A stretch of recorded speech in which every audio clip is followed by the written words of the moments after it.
welcome to the guys Happiness Corner. I hope you all are doing great.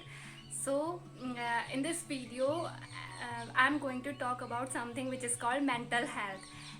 हम daily life में अपनी physical health का तो बहुत टेक केयर करते हैं, बहुत अच्छा डाइट लेते हैं और पूरा अच्छे से प्रॉपर सब कुछ फॉलो करते हैं, ठीक है। बट मेंटल हेल्थ के बारे में जब आती है बात, हम भूल जाते हैं। तो जैसे कि पुराने समय में होता था, आपको पता है कि पुराने समय में स्ट्रेस, एंजाइटी या फिर डिप्रेशन, ये सारी चीज़ें नहीं हुआ करती थी। बट आज के समय में जैसे जैसे सोशल मीडिया बहुत ज़्यादा सोशल मीडिया का यूज़ बढ़ रहा है, उसके साथ ही स्ट्रेस, एंजाइटी और डिप्रेशन, ये सारी चीज़ें कॉमन हो गई है। और उसके साथ ही लोगों का फोकस स्पैन यानी कि अटेंशन स्पैन बहुत ही कम हो गया है। इवन कि 60 सेकंड का जो शॉट होता है, उसे देखने तक का अंदर पेशेंस नहीं है, उसमें भी काफ़ी जल्दी जल्दी स्क्रॉलिंग हो जाती है। तो इसी के बाद में बहुत सारी रिसर्च हुई, न्यूरो साइंटिस्ट ने इस पर काम किया। तो ये प्रूफ हुआ कि if a person meditate 12 to 20 minutes a day, so it can sharpen his or her mind. Also, it reduce stress and lower blood pressure, and it calms someone's mind. Also, it rewires a neural network, which means ability to adapt new things. Negative pattern like stress, anxiety, depression become weaker, and the positive pattern like happiness, calmness become stronger. Research हुई, उसके बाद बहुत सारी चीज़ें निकल कर सामने आई। Neuro scientist ने हमारी जो ब्रेन में जो पोर्शन होते हैं, उनमें कुछ चेंजेस आए। उन्होंने बोला कि अगर कोई इंसान माइंडफुल मेडिटेशन प्रैक्टिस करे तो कुछ सर्टेन चेंजेस है जो माइंड में आते हैं, ब्रेन में आते हैं, जिसके वजह से पॉजिटिव आउटकम देखने को मिलता है। तो I am going to discuss that. First is hippocampus. It is also known as learning and memory centre of our brain. So ये प्रूफ हुआ है कि इफ कोई माइंडफुल मेडिटेशन प्रैक्टिस करता है, mindful meditation which means focusing on the present, so if a person is meditating daily, तो hippocampus portion become thicker. As a result क्या होता है, उसका मेमोरी इम्प्रूव होती है। So this is one of the point. Second is amygdala, which is also known as stress and fear center of our brain. So if a person is meditating daily, then as a result क्या होगा, a person will become less anxious and more emotionally balanced. So meditation से help होती है इसमें emotions को control करने में, जैसे like fear, anxiety, stress, all this. Third is meditation help us to calm our mind and it improves focus. Like in a busy life, in a today's busy life, we don't even have time to listen our friends, our parents and all. तो क्या होता है कि ज़्यादातर time हम अपना phone के साथ ही टाइम स्पेंड करते हैं, and all day scrolling and all, जितना भी काम किया, एंड एट द एंड जब ऑफिस से इंसान कोई थक कर आया, देन बट जो पूरा करते हैं वो सिर्फ स्क्रॉलिंग ही रहती है, जिसकी वजह से स्ट्रेस, एंजाइटी, ये चीज़ें और भी ज़्यादा बढ़ती जा रही हैं।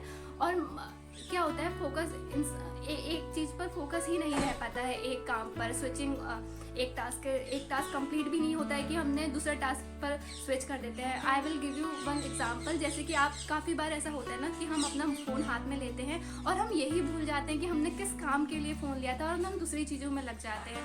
सो तो मेडिटेशन से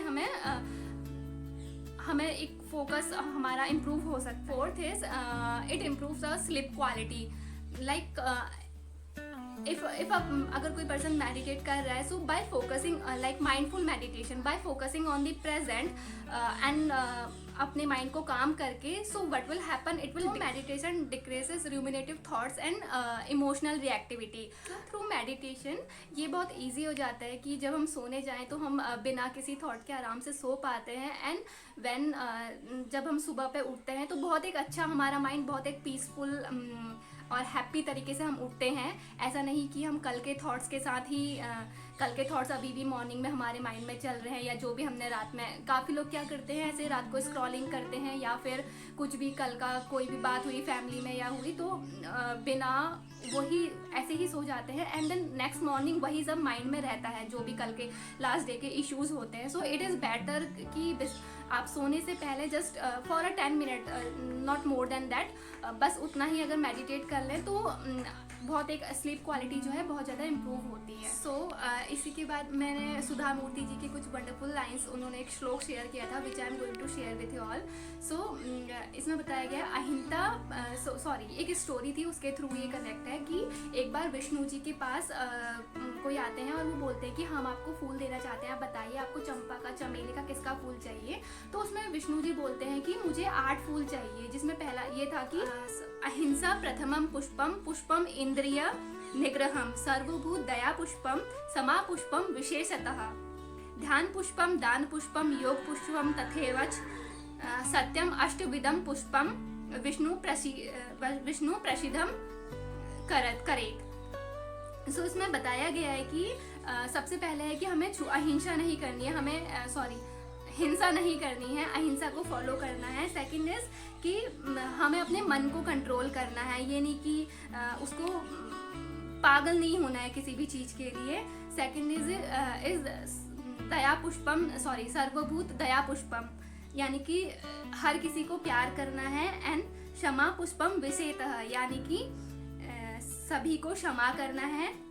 अगला इज नेक्स्ट इज ध्यान पुष्पम, दान पुष्पम, योग पुष्पम. इसमें ध्यान यानी कि मेडिटेशन के बारे में बोला गया है, दान पुष्पम, दान एंड योग के बारे में. सेकंड इज सत्यम अष्टविधम पुष्पम, यानी कि हमेशा सच बोलना है. तो ये 8 फूल जो हैं वो विष्णु जी मांगते हैं, जिसमें मैंने ये श्लोक इसलिए शेयर किया क्योंकि इसमें मेडिटेशन, ध्यान के बारे में भी बात की गई. एंड सेकंड इज इसमें बोला गया पुष्पम इंद्रिय निग्रहम, यानी कि अपने मन को कंट्रोल करना, जो कि हमारे कंट्रोल में होता ही नहीं है. हमारे से बोल देते हैं कि हमारा मन, मतलब जो भी हमारा मन करता है हम वही करते हैं, हमें जो करना है वो ना करके जो हमारा मन करता है हम उसी के फ्लो में चले जाते हैं. सो एट लास्ट मुझे एक चीज़ बोलनी है, देखो हमारा mind, our mind is just like beautiful garden and we are only gardener of this mind.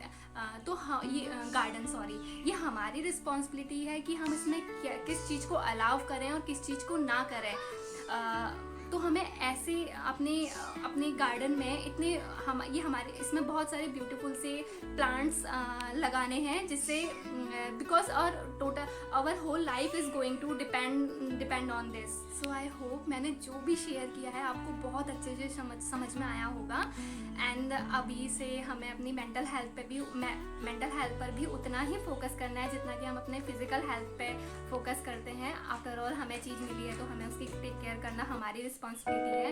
So much love from गायूस हैप्पीनेस कॉर्नर. एंड यार आपने लास्ट वाली वीडियो में बहुत सारा प्यार दिया था, उसके लिए थैंक यू सो मच.